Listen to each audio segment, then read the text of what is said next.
You've entered Void of Rules, a realm where normal constraints cease to exist. But beware, traveller, there is one rule here. You've got to hit subscribe. Seriously, it's the only rule we have. We just reached 1,000 brave souls, and we're hunting for 9,000 more to complete our dark ritual. I mean, reach our next goal, so subscribe. Or don't. But remember, the Void remembers those who defy the only rule. Now let's get into today's video. My name is Gage Mercer, and I used to think the worst part about working for the US Forest Service would be the isolation. I was wrong. The worst part is knowing what's really out there in the woods, and why some places need watchers. It started with a phone call on a Tuesday afternoon in late June. I'd been sending out applications for months, fresh out of Colorado State with a forestry degree, and enough student loan debt to choke a horse. My one-bedroom apartment in Fort Collins felt like a prison, the walls closing in with each rejection letter. When Ranger Holt's gravelly voice came through my phone, offering a fire lookout position, I nearly dropped the receiver. 6 weeks alone at Ironbark Ridge Tower in the Copperfall Range, he said, his tone oddly formal, like he was reading from a script. Good pay, quiet work. You'd start Monday. The pay was better than anything else I'd been offered, nearly double what I'd expected for entry-level forest work. When I asked about the generous compensation, Ranger Holt paused for so long, I thought the line had gone dead. Remote posting, he finally said. Isolation pay. Not everyone's cut out for it. Something in his voice suggested there was more to the story, but I needed the job too badly to ask questions. The drive up took 4 hours on increasingly narrow roads that seemed to wind deeper into wilderness with each mile. Pine trees pressed closer to the asphalt until I felt like I was driving through a green tunnel. The air grew thinner and colder as I climbed, my ears popping with the elevation change.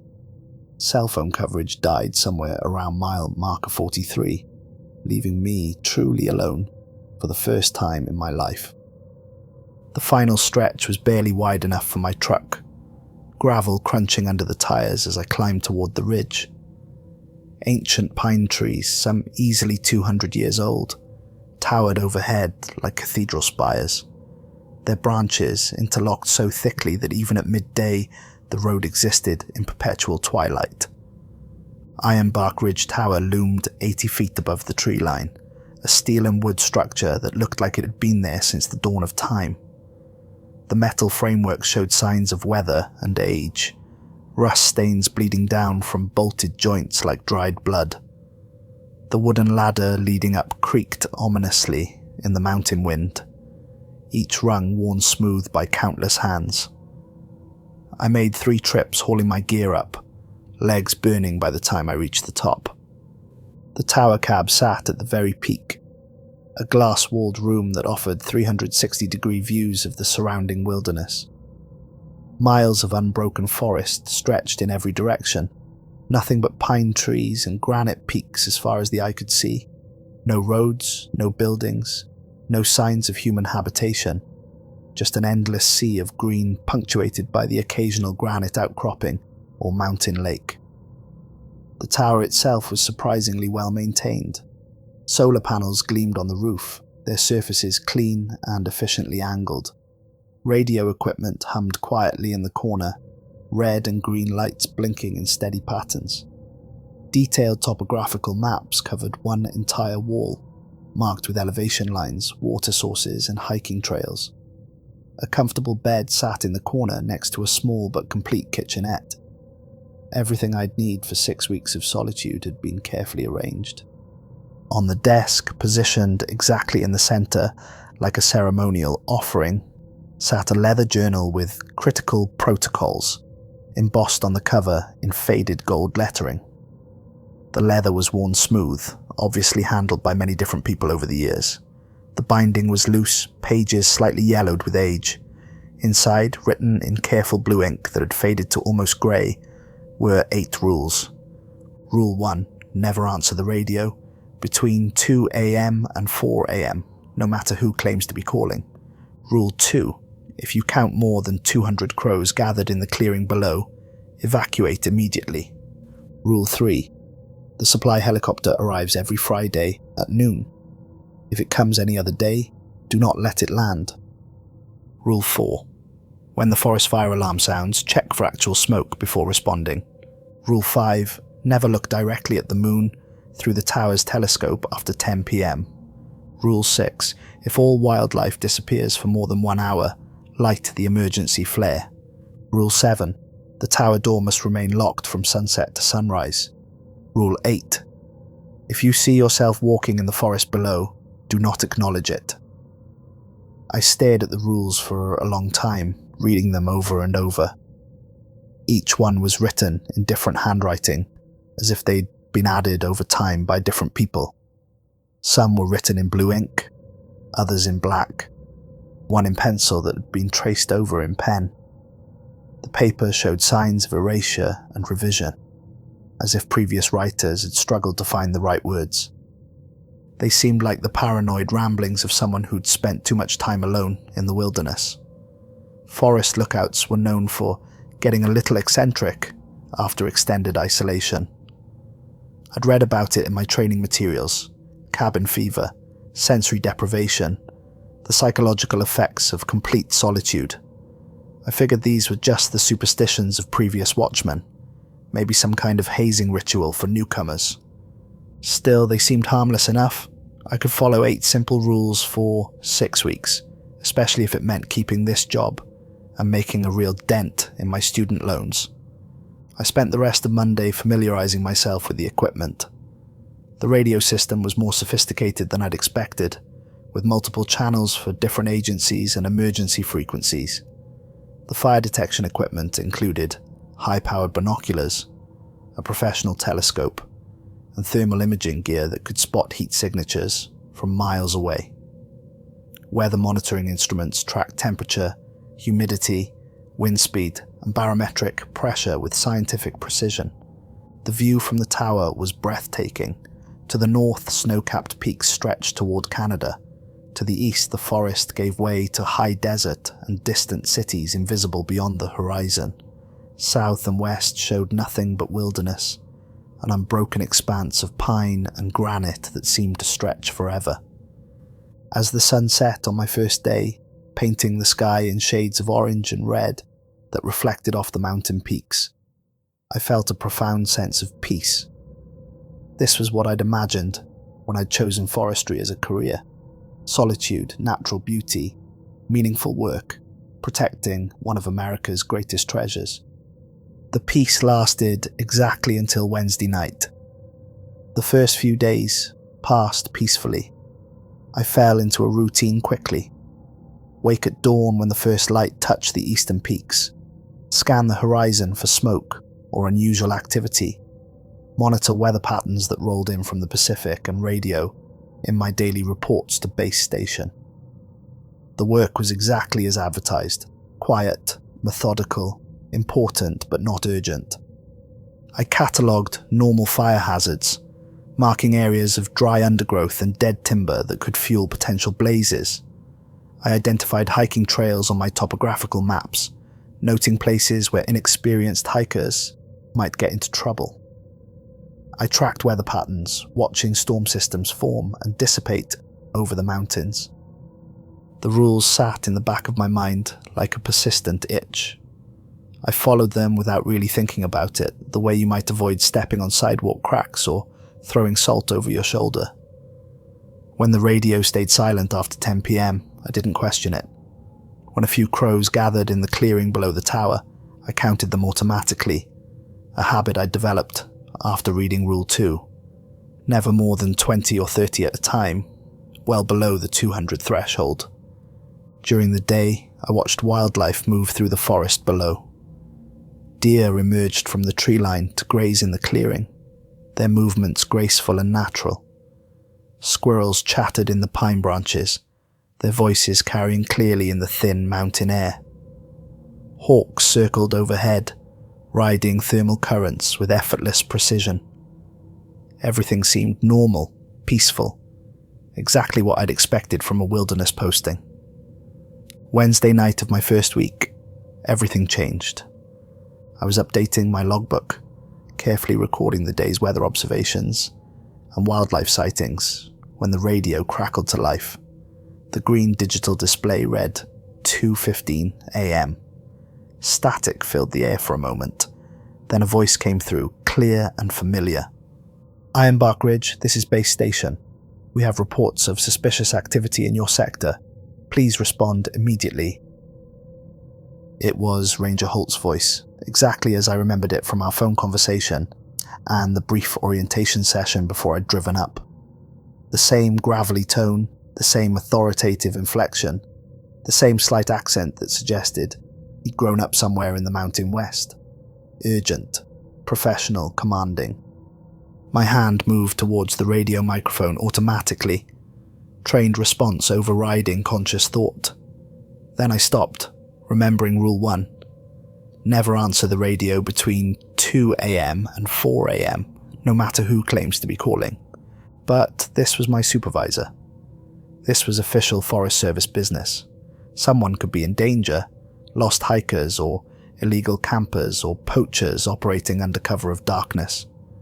My training at Colorado State had emphasized the Forest Service's responsibility to protect both natural resources and human life. Every minute of delay could mean the difference between life and death for someone lost in the wilderness. "Ironbark Ridge, respond immediately. We have hikers reported missing in your area. Last known position was approximately 2 miles southeast of your location. Time is critical." The voice grew more insistent, more urgent. I could picture Ranger Holt in the base station, frustrated by my lack of response, wondering if my radio equipment had failed, or if something had happened to me.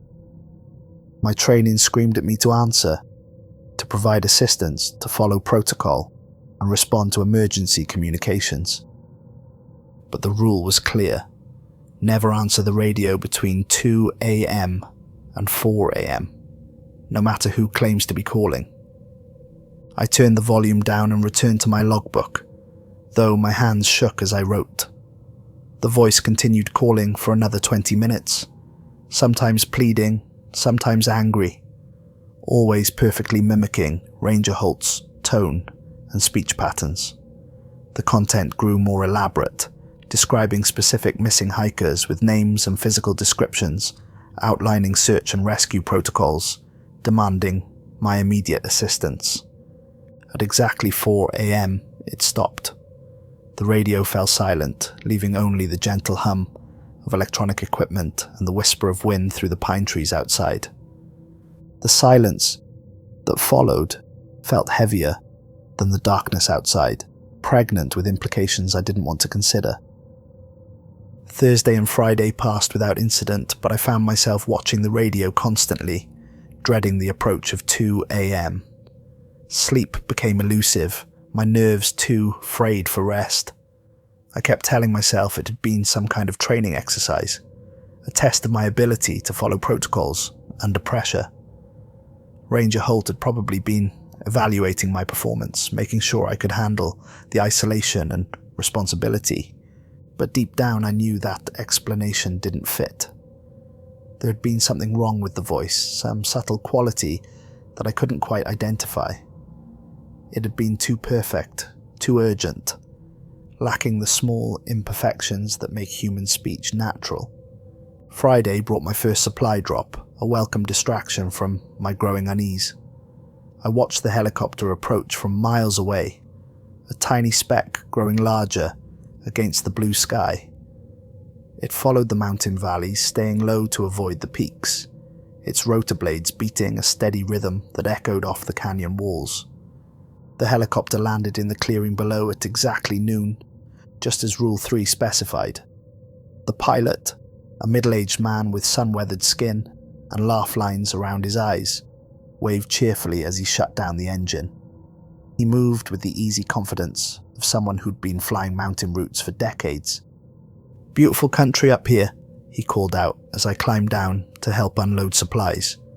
"Peaceful as anything. Though, I'll tell you, the weather's been acting strange lately. Too quiet, if you know what I mean." I nodded, not sure what he meant, but not wanting to seem ignorant. He seemed like the kind of person who'd spent enough time in the wilderness to develop instincts about such things. Animals acting weird down in the Copperfall Valley too, he continued, hefting a box of canned goods with practiced ease. Deer moving in the wrong patterns, birds flying at odd times. Heard from Ranger Holt that you boys up here have some protocols about that kind of thing. The way he said protocols made my skin crawl, like he knew something I didn't, but couldn't speak about it directly. Like there were things that couldn't be discussed openly, only hinted at through careful word choice and meaningful glances. Just standard wildlife monitoring, I replied, though I wasn't sure why I lied. Something about the pilot's expression suggested he wouldn't have been surprised by the truth. He nodded knowingly and finished unloading in silence. The supplies were standard fare: canned food, fresh water, batteries, medical supplies, replacement parts for the radio equipment. Nothing unusual or unexpected. As the helicopter lifted off, I noticed him watching me through the cockpit window with an expression I couldn't quite read. Sympathy, maybe. Or pity. The weekend passed quietly, giving me time to settle back into my routine and convince myself that the radio incident had been an anomaly. I spent Saturday cataloguing my supplies and updating equipment logs. Sunday brought perfect weather, clear skies and gentle breezes that made the isolation feel like a blessing rather than a burden. The second week started quietly enough. I was beginning to think the radio incident had been some kind of test, maybe a training exercise I hadn't been briefed on. The rules seemed less paranoid and more like reasonable precautions, the kind of common sense guidelines that develop organically in dangerous professions. Monday morning, I woke to an unusual sound, like rustling leaves but rhythmic, almost musical. The sound was too regular to be natural wind, too organized to be random forest noise. I grabbed my binoculars and looked out the tower windows. Crows, hundreds of them, covering every branch in the clearing below, like black fruit on bare trees. They perched silently, all facing the tower, their black eyes fixed on me through the glass. The sight made my stomach drop, a primal fear response that bypassed rational thought. I started counting, my fingers trembling as I tried to keep track of the moving mass of black feathers. 50, 70, 100. Each number felt like a step closer to some invisible precipice. 120, 150, 170. My hands began to shake as the numbers climbed steadily higher. At 180, some of the crows began landing on the tower itself, their talons clicking against the metal framework like fingernails on glass. The sound was sharp and deliberate, each click perfectly timed. They arranged themselves in neat rows along the support beams, maintaining perfect formation as if following some invisible choreographer. Rule 2 echoed in my mind. If you count more than 200 crows gathered in the clearing below, evacuate immediately. 190, 195, 198. I grabbed my emergency pack with trembling hands, ready to climb down and hike the 4-hour trek back to civilization. The pack felt heavier than usual, weighed down by the gravity of potential evacuation. 199. A final crow landed on the windowsill directly in front of me, close enough that I could see my reflection in its black eyes. It tilted its head, studying me with disturbing intelligence, as if it were making some kind of assessment. Its beak was slightly open, revealing a pink tongue that seemed almost human. For 30 seconds that felt like hours, we stared at each other through the glass. Then, without warning, it spread its wings and flew away. The motion was sudden and decisive, like a signal being given. 50 other crows followed it immediately, then 100 more. Within minutes, the count dropped to 145. The remaining birds dispersed gradually throughout the morning, until only a dozen remained by noon. I sank into my chair, heart pounding, realizing how close I'd come to abandoning my post. The emergency pack sat by the door for the rest of the day, a reminder of how quickly things could change, how thin the line was between safety and evacuation. That night, I dreamed of black wings and yellow eyes.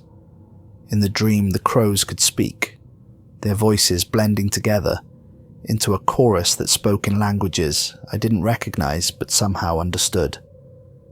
They were discussing me, debating something important about my presence in their territory.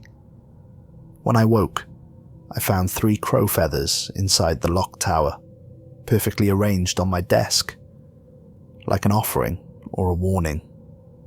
The feathers sat there like an accusation, physical proof that something had been inside the tower during the night. I examined them carefully, noting their perfect condition and unusual size. They were larger than normal crow feathers, with an iridescent quality that seemed to shift colours in different light. I threw them outside, but they appeared on my desk again the next morning, arranged in exactly the same pattern. The third week brought new tests, each one more unsettling than the last. Tuesday afternoon, the forest fire alarm screamed through the tower without warning. The sound was deafening in the enclosed space, a mechanical shriek that seemed designed to trigger panic. Red lights flashed on the control panel, and automated systems began powering up emergency equipment. I grabbed my binoculars and scanning equipment, searching desperately for smoke. My training kicked in automatically: scan the horizon systematically, look for heat distortions, check for the telltale haze that precedes visible flame. I searched every inch of terrain visible from the tower, using both optical and thermal imaging equipment. Nothing. Clear skies stretched to the horizon in every direction. No heat signatures anywhere. No haze, no smell of burning wood.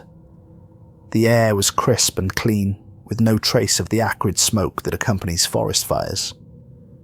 According to standard Forest Service protocol, I should radio for backup immediately and prepare evacuation routes.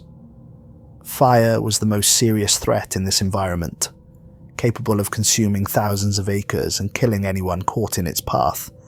According to Rule 4, I should verify actual fire before responding. I chose the rule. For 20 minutes, I searched every inch of visible terrain with increasing desperation. The alarm continued its mechanical screaming, filling the tower with sound that made coherent thought nearly impossible. I checked thermal imaging equipment, looking for heat signatures that might indicate fire below the tree canopy. I scanned radio frequencies for reports from other stations. I even climbed onto the tower roof, exposing myself to the full force of the alarm to get an unobstructed view. Nothing. No fire anywhere. Then, as suddenly as it had started, the alarm stopped. The silence afterward felt almost oppressive, my ears ringing from the prolonged exposure to high decibel sound. Red lights stopped flashing, automated systems powered down, and the tower returned to its normal quiet hum. I checked the alarm system thoroughly, looking for malfunctions or crossed wires. I examined every connection, tested every circuit, verified every component. Everything appeared normal. The system showed no signs of malfunction or external interference. It had simply activated and deactivated without apparent cause. My incident report felt woefully inadequate. False alarm, no fire detected, system malfunction suspected. But I was learning that inadequate reports were better than becoming another casualty, another name on the list of lookouts who'd requested early transfer or simply disappeared. Wednesday brought a helicopter, the distinctive thump of rotor blades echoing off the mountain walls long before the aircraft became visible. I heard it approaching from the south, following the same route as the previous week's supply delivery. I checked my calendar repeatedly, confusion growing with each glance. It was Thursday, not Friday. The supply drop wasn't scheduled for another day. According to Rule 3, helicopters that arrived on the wrong day should not be allowed to land. The helicopter circled the clearing twice before settling down in the same spot as the previous week's delivery. The pilot looked exactly like the man who'd brought my supplies. Same weathered face, same friendly wave, same easy confidence. But it was the wrong day, and that fact felt significant in a way I couldn't articulate. I grabbed the radio. "Unscheduled aircraft, this is Ironbark Ridge Tower. The landing zone is not secure. Please identify yourself and state your business." The pilot gestured toward the tower, pointing to boxes visible in the cargo hold. "Supply delivery," his gestures seemed to say. "Routine drop, nothing unusual." His smile was broad and reassuring, the expression of someone who'd made this run 100 times before. "Negative, unscheduled aircraft. Supply delivery is not authorized today. Please depart the area immediately." The pilot's friendly expression faltered, confusion replacing confidence. He pointed to his watch, then to the supplies, then back to the tower. His gestures became more animated, more insistent. Through my binoculars, I watched his face change as I continued to refuse landing clearance. The smile faded into something else entirely, something that didn't look quite human. The proportions were wrong, the expressions too exaggerated, like a mask that didn't quite fit properly. For just a moment, I saw something else looking out through the pilot's eyes, something ancient and patient and deeply wrong. After circling twice more, the helicopter departed toward the south, following mountain valleys that led deeper into the wilderness, rather than back toward civilization. I watched it disappear with a mixture of relief and growing dread. Rule 3 had saved me from something, though I wasn't sure what. The incident left me shaken, questioning my perceptions and wondering how many other tests I'd face before my rotation ended. Friday night brought the telescope incident, the most disturbing encounter yet. Bored and curious after a long day of routine monitoring, I decided to examine the full moon through the tower's powerful telescope. The night was clear and still, perfect conditions for astronomical observation. The moon hung low over the mountains, a bright silver disk that seemed close enough to touch. Through the naked eye, it looked normal, familiar, the same moon I'd seen countless times before. But as I adjusted the telescope's focus, bringing the lunar surface into sharp detail, I saw something that made me stumble backward in horror. The moon's surface wasn't just cratered rock. It was moving, writhing, covered in what looked like thousands of dark shapes swarming across the face like ants on a disturbed nest. They moved with purpose, flowing in patterns that hurt to look at directly, forming configurations that seemed to shift between dimensions. The shapes were roughly humanoid but wrong in fundamental ways, their proportions distorted, their movements too fluid for anything bound by normal physics. They seemed to be building something, constructing vast geometric patterns that spanned entire lunar seas. The construction appeared to follow some kind of blueprint, though the purpose was incomprehensible to human understanding. As I watched in fascination and growing terror, some of the shapes seemed to notice my observation. They turned toward Earth, toward me, raising appendages in gestures that might have been greeting or threat. The moon's surface began to pulse with a light that wasn't quite visible, a radiation that bypassed the eyes and went directly to the brain. I knocked the telescope aside and stumbled away from the window, my heart pounding with primal fear. The image burned in my mind, refusing to fade even when I closed my eyes. I refused to look at the moon again for the rest of my stay, keeping the tower's curtains drawn during the night hours. Some knowledge wasn't worth having. Some sights couldn't be unseen. Rule 5 existed for a reason, and I'd learned that reason the hard way. The 4th week brought the most terrifying test yet, an encounter that challenged everything I thought I knew about the natural world. Saturday afternoon started normally enough. I was conducting routine surveillance, scanning the forest for signs of fire danger or unusual animal behavior. The weather was perfect, clear skies and gentle breezes that made the isolation feel almost pleasant. Then I noticed the silence. It started gradually, so subtly that I almost missed it.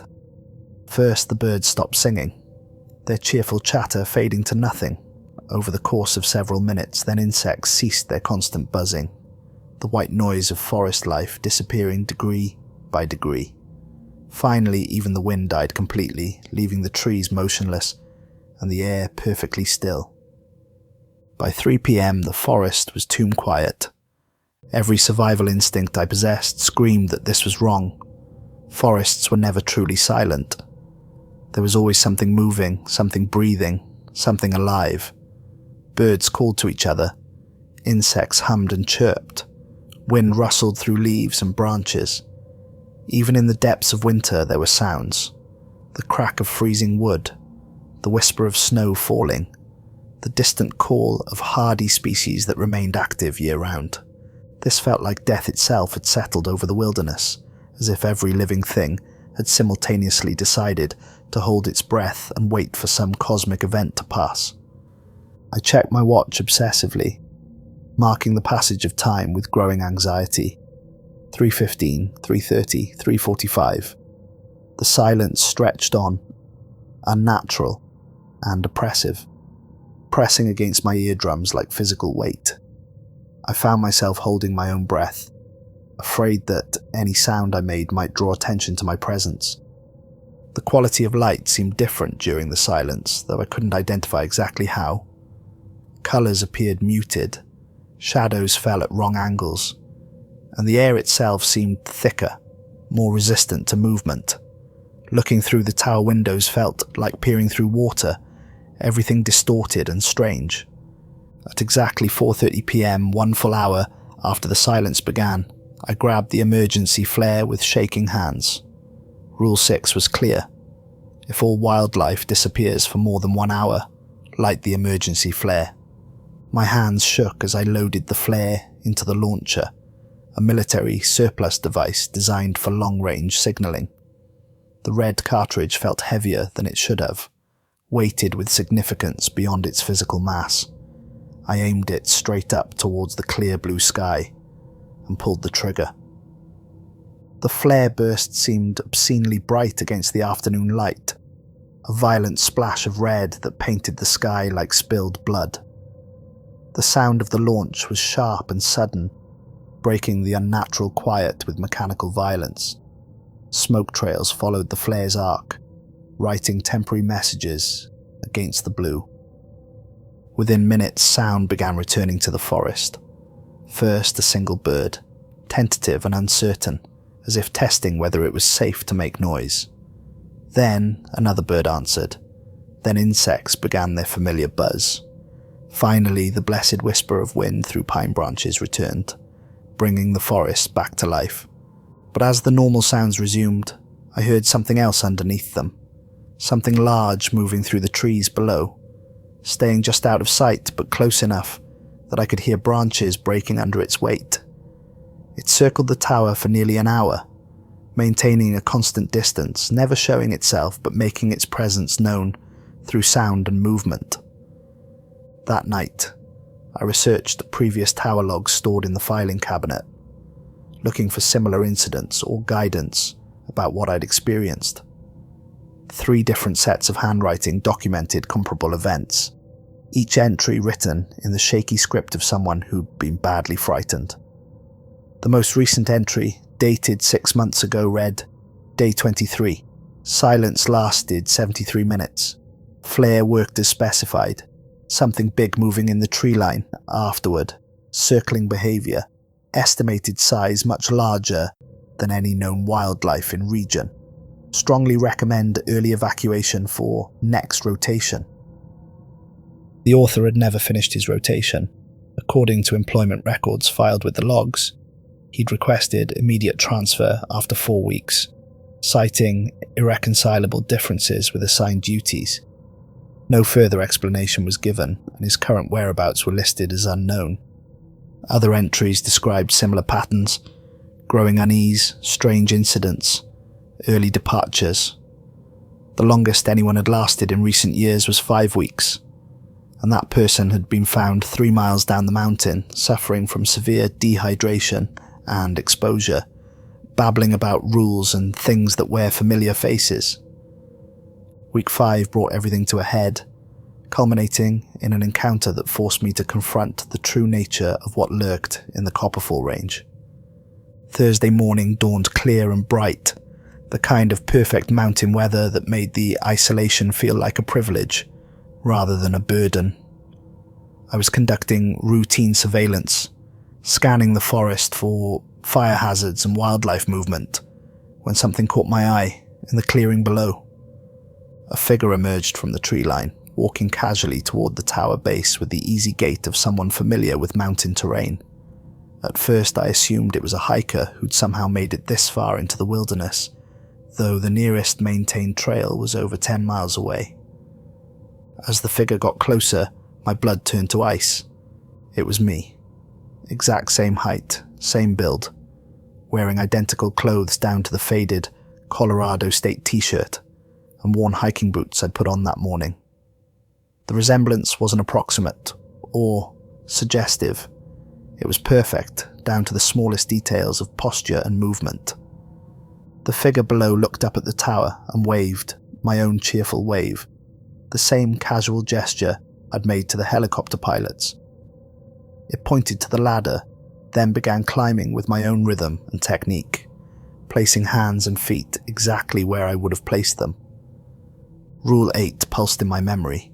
If you see yourself walking in the forest below, do not acknowledge it. But it wasn't in the forest anymore. It was climbing toward me, each rung bringing my doppelganger closer to the tower cab. I could see details now that made my skin crawl and my stomach churn with primal revulsion. The smile was too wide, stretching beyond what human facial muscles should allow, revealing teeth that were perfectly straight and white but somehow wrong in their uniformity. The movements were too fluid, lacking the small imperfections and inefficiencies that make human motion natural and recognizable. And the eyes, while exactly the same color and shape as my own, reflected light like an animal's, golden and predatory and utterly alien. The thing that looked like me reached the platform outside the tower door and knocked politely. 3 gentle raps that echoed through the cab. "Hey, Gage, it's me." The voice was perfect, exactly my own tone and inflection, capturing not just the sound but the emotional resonance of my speech patterns. "I mean, it's you. Open up. I need to tell you something important about the rules." I pressed my back against the far wall, hand over my mouth to keep from responding. Every instinct screamed at me to answer, to engage, to treat this as a normal conversation between 2 rational people. The voice was so familiar, so perfectly mimicked, that my brain wanted to accept it as real, despite the evidence of my eyes.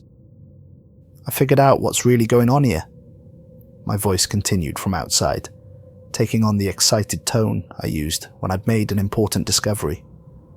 "The rules aren't protection, they're a trap. They're keeping you prisoner up there, preventing you from understanding the truth about this place.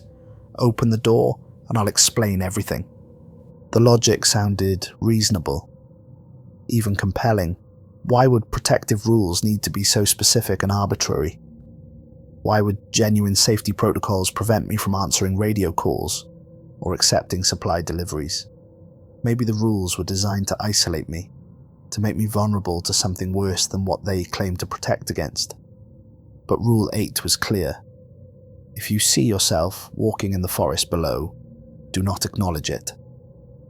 The knocking continued for 2 hours, sometimes gentle and patient, sometimes urgent and demanding. The voice outside cycled through different emotional approaches, each one perfectly calibrated to my psychological profile. Sometimes it spoke with my voice, telling me stories about my childhood that only I should know. The time I'd broken my arm falling from the oak tree in our backyard, the name of my first dog, the recurring nightmare I'd had about drowning that I'd never told anyone about. The details were perfect, intimate, impossible for anyone else to know. Sometimes it used my mother's voice, worried and pleading for me to come home.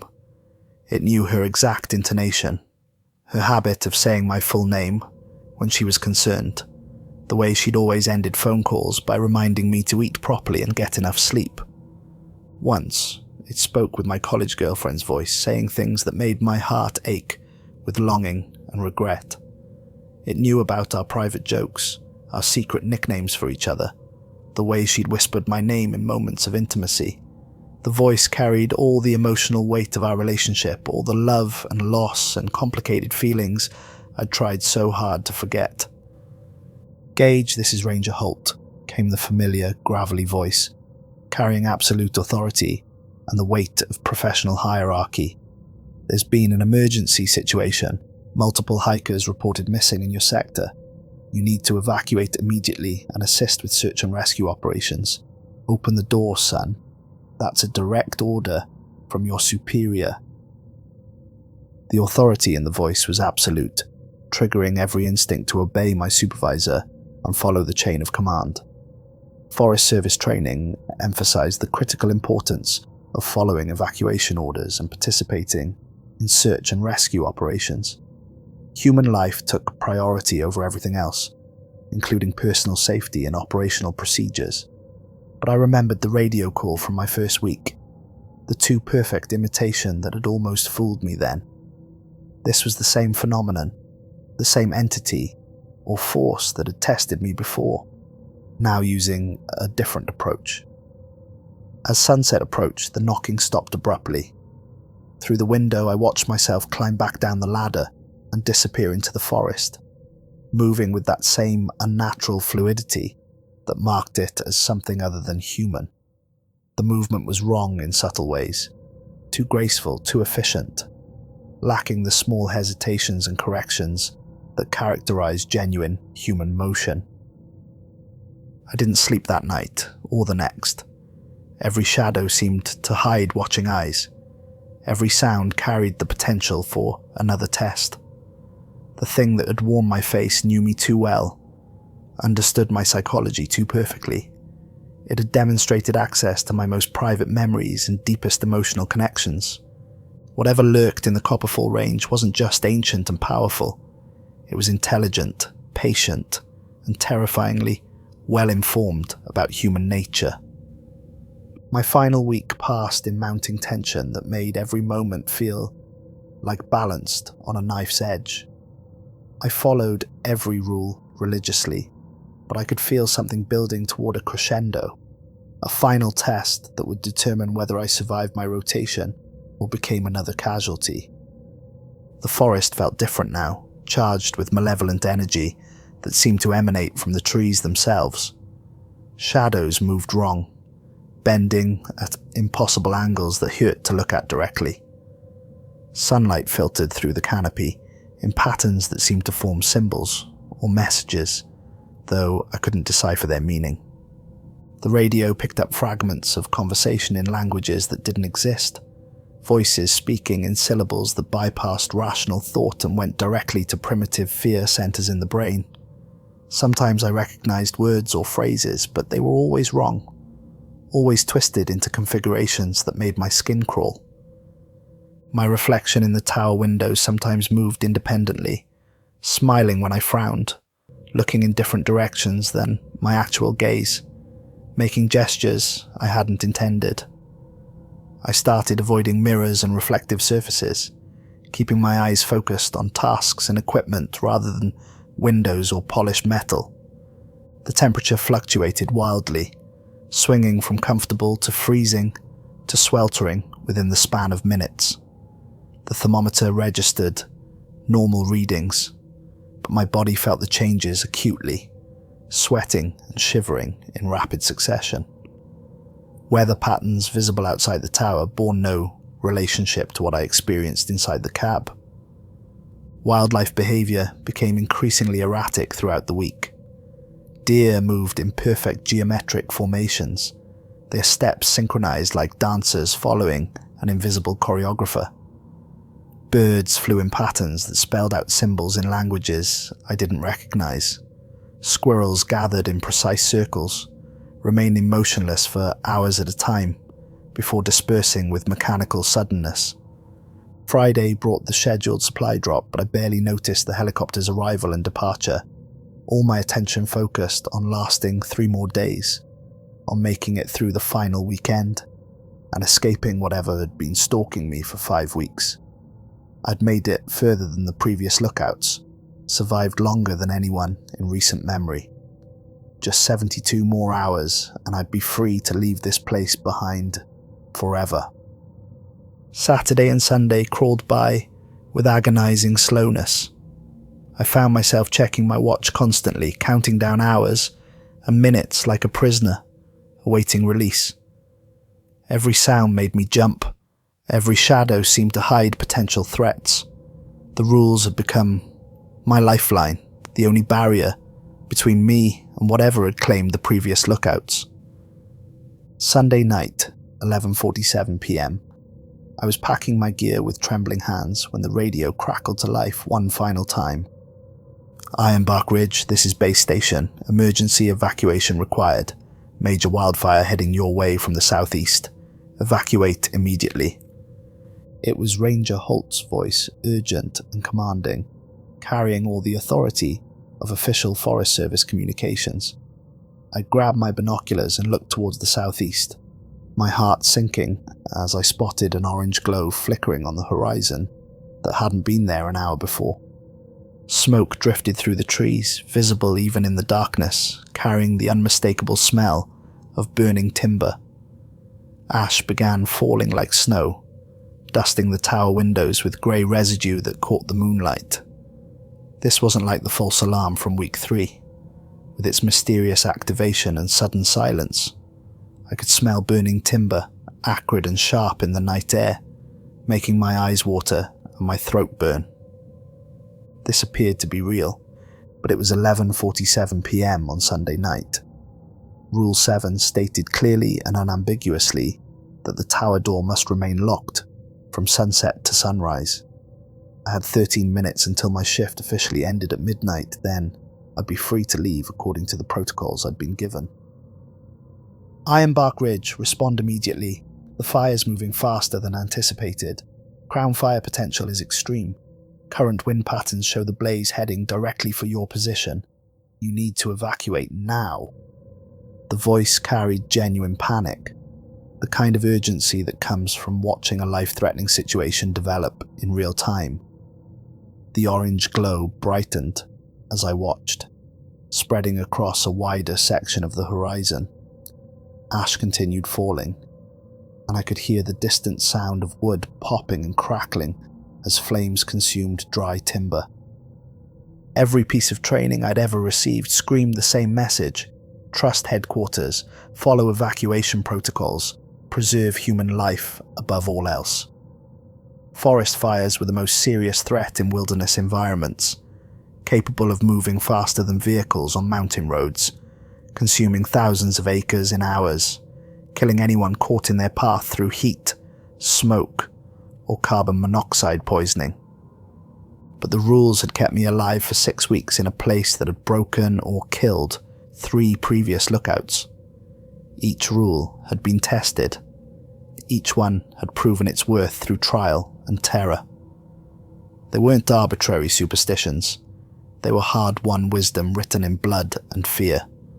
At 11:58 p.m, with my heart pounding and sweat beading on my forehead despite the cool mountain air, I made my decision.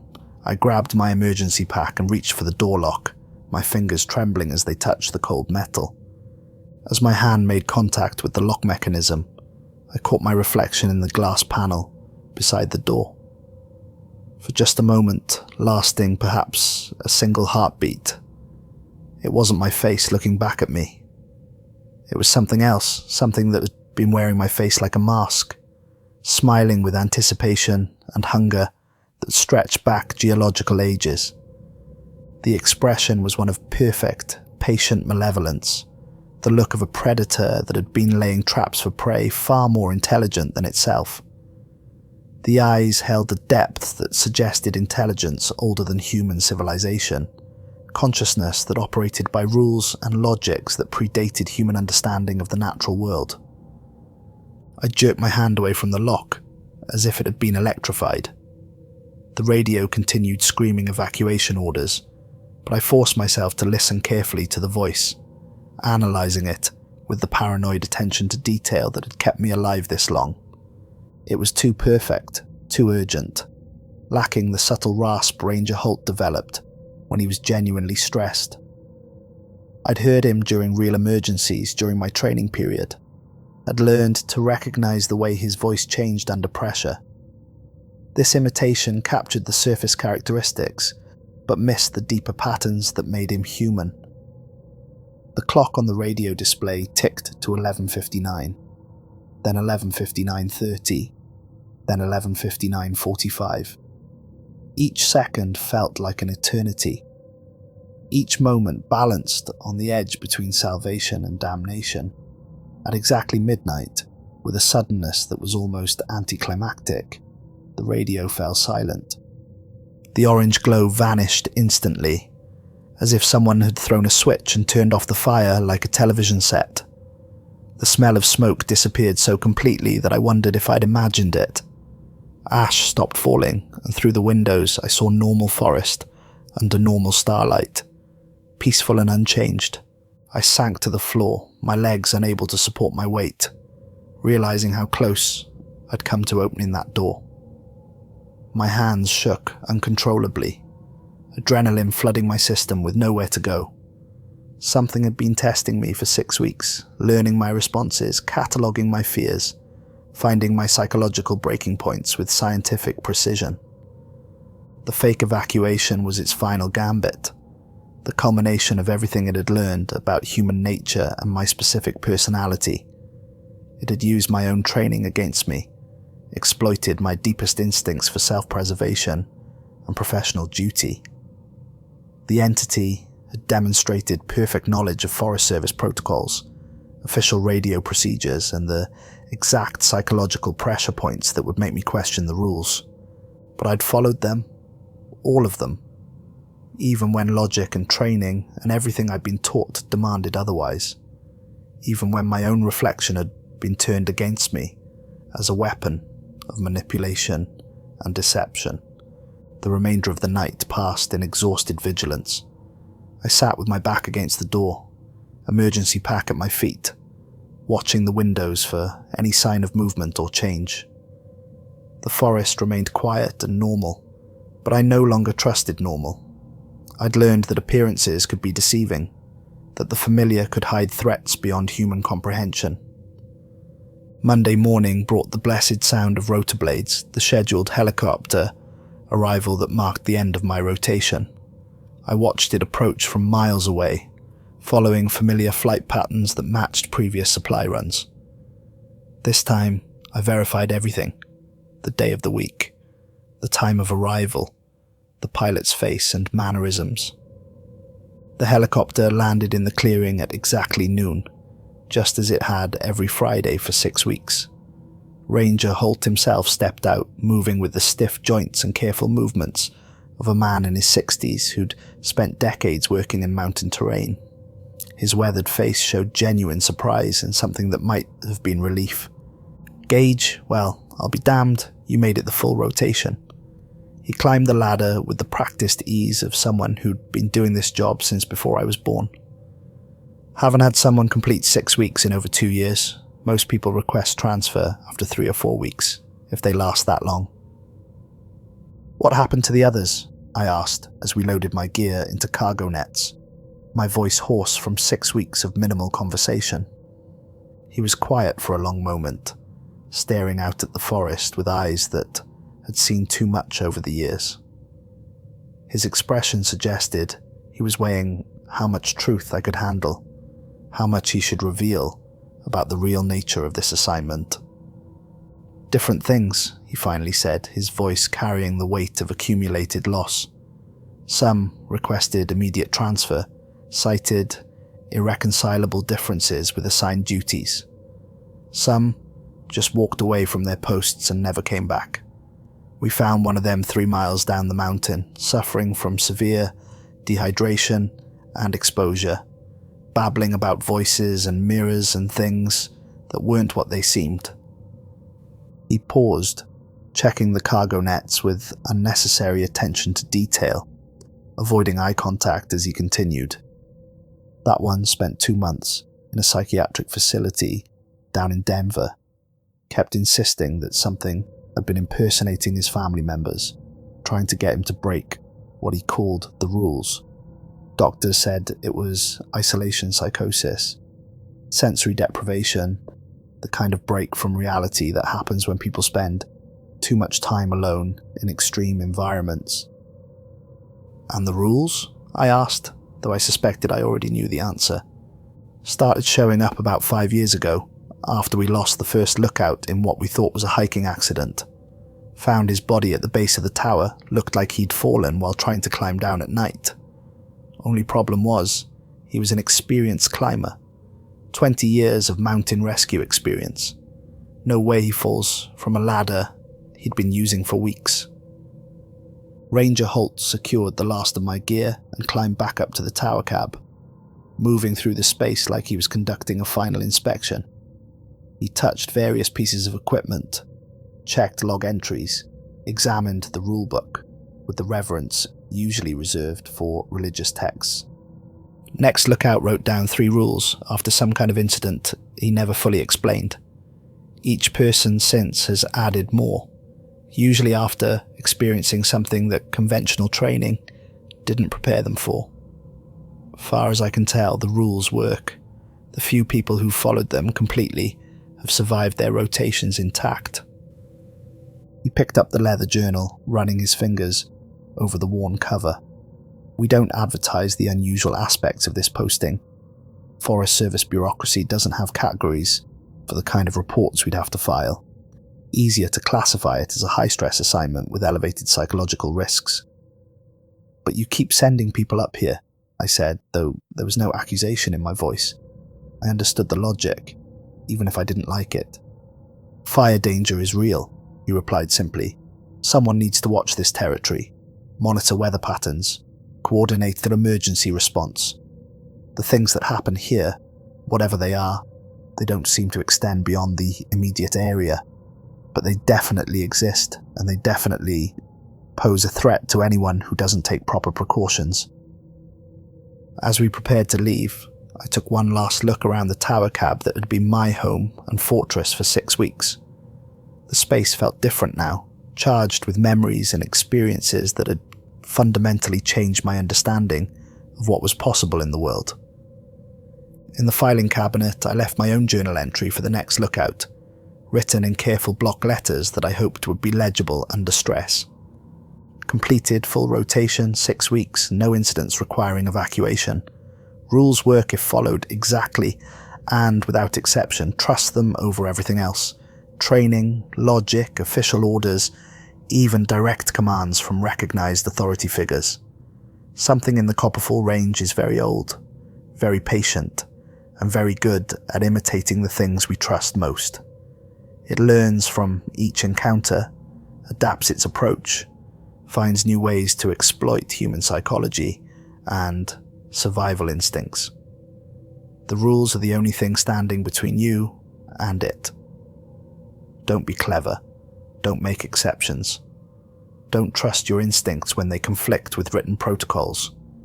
Just follow the rules, all of them, every time. Your life depends on absolute compliance. I paused, then added one final line. The entity, or entities responsible for these phenomena, appear to be bound by the same rules that protect us. They cannot act directly, only through deception and manipulation. The rules aren't just protection, they're a contract, a set of agreed-upon limitations that constrain both sides of this ancient conflict. As we flew away, I looked back at Ironbark Ridge Tower standing sentinel above the trees, already missing the isolation and simplicity of life reduced to following 8 basic rules. The tower would wait for its next guardian, and the rules would wait to save another life. If the next person was wise enough to trust them over everything else they thought they knew about the world. Ranger Holt handed me a check as we flew over the mountains. Payment for 6 weeks of service that included a substantial completion bonus I hadn't been told about. The amount was enough to make a serious dent in my student loans, enough to give me financial breathing room while I looked for my next position. "You planning to stay with the Forest Service?" he asked over the noise of the helicopter. I thought about the question for a long time, watching familiar mountains pass below us as we headed back towards civilization. The experience had changed me in fundamental ways, given me knowledge about the world that couldn't be unlearned or forgotten. Some places were older than human understanding, operated by different laws, recognized different authorities. "Yeah," I finally answered, "but maybe not fire lookout positions. I think I've had enough solitude for a while." He nodded, understanding completely. "Desk job might be good for you. Administrative work, policy development, training program design. Someone with your experience might be valuable in developing protocols for unusual field conditions."